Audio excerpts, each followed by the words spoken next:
let's talk about international affairs. And then I've been always curious about what's going on inside Israel. Okay. I asked the online questions following the post, and somebody calling me stupid. I guess I, I didn't get back to him, but it really just curiosity, sincere curiosity that what's going on in Israel, trying to understand Israel because no matter how much you shouting, how much you angry with Israel, you have to try to first understand it, and then you can be better um, help our international to fix the international security crisis or the peace crisis. And then that's why I have heard this video. It's conducted by Candace Owen. I hope I pronounced her name right. She interviewed somebody called Norman Finkelstein. I hope also I pronounced his name right. This is a pretty Norman is a pretty well known internationally because he's open. Number one, he's the son of a Holocaust survivor. Okay, originally from Poland and then moved to the United States. And then number two is that he's open critiques of Israel government and the Israel policy. Okay, and then so that's why obviously it's argumentary. It's a debate, heavily debated figure because some people hate him, some people like him. So, but anyway, I think it's a good start because he had some shocking claims, like for example, half of the Israel support genocide. Okay, and then say another is that many Israels, many even most Israels believe nobody is innocent in Gaza. But actually, I didn't have time to watch because that interview is like more than 2 hours. So what I did is kind of a AI era right thing to do. I basically click the link. I enter the link to AI ChatGPT in this case, and then ask them to give me a summary or highlight of what the Norman says, like basically in more than 2 hours. And then I got some pretty interesting. Of course, the nice thing about it is that you are not limiting yourself to a single video. You can also ask him the follow-up questions, and ChatGPT can give you a pretty good answer. So it turns out that it's inaccurate to say that most Israelis support the genocide because there's no such a survey specifically inside Israel to ask, are you supporting genocide? I mean, this is a pretty serious stuff. I'm not supposed to laughing, but I'm just telling you that something that I found out that so it's basically Norman's interpretation of the actions that in his mind constitute the genocide. Okay, so there's no direct evidence to say that. However, I did find out uh, because I asked that the ChatGPT give me a specific statistics, and I found out that more than 70 to 80% of Israelis, especially Jewish Israelis, they are supporting the war against Hamas. Okay, however, I think gives a more balanced picture. More than 50 to 60% of the Israeli also believe continued humanitarian aid. So that's a good news. Okay. Meanwhile, to make it a more complicated picture, that a lot of people believe that near half of the Israelis believe that Netanyahu should be stepped down after the war. However, this is important.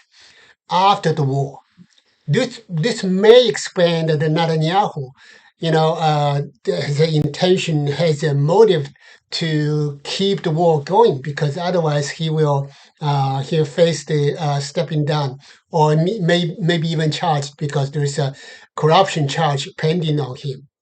So we are just we're all humans. I can totally understand. You may want to call Netanyahu son of a bitch. I can understand it, although I won't point a finger like that. But I do understand that Netanyahu is motivated. Okay, what is the kind of what is really surprising me, or choose funding, is that majority of Israeli, especially Jewish Israeli. Remember, there's like 21% of Arabic Israeli. Okay, so they are the citizens, but the Jewish majority is a Jewish Israeli, and they actually they are supporting the current military engagement despite casual civilian casualty. Okay, so that's very important. Um, so that's actually maybe the key information that we make us that is outsiders so you know uh, so frustrated with the Israeli, with Israel, except the Trump.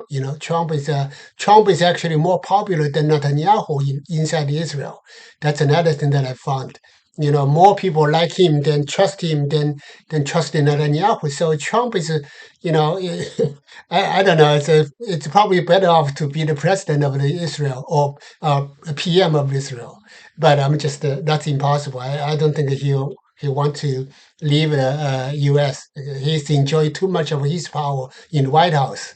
Okay, so I'm just glad that after doing this AI search, and then I found out I think I understand Israeli and Israel better than before.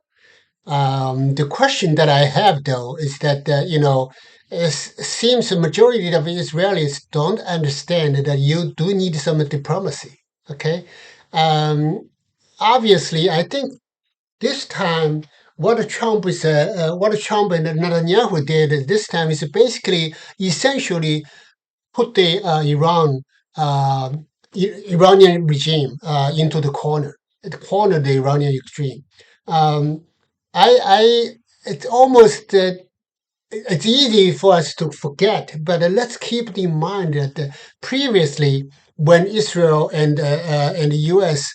had a strike against Iran, even including murder, assassination of the high-rank officers and military commanders of Iranian Revolutionary Guard, Iranian typically you know, notice the U.S., notice Israel before they actually strike. So that is actually a lot of information inside that one, that action. The action speaks louder than word. They may, obviously in domestically, they may domestically campaign for anti-American, you know, you know, down American and down Israel. But the action that they notified the U.S., notified Israel that ahead of time, basically make their retaliation a token. It's more for domestic than the international. That's why I find it a hard excuse that Netanyahu and Trump, they're so, because they believe so much about might makes right. So they don't believe, they just think, okay, you guys basically, Iranian shows that you are, by notifying me in ahead of time, that shows you're weak. I'm gonna kill the son of a bitch, even before. They did not understand it. This time things different, because they're cornered. The Iranian regime are cornered. So they have no choice. It's an existential struggle, fight. Okay. And then that's why make it as the most important lesson from the war on Iranian. Okay.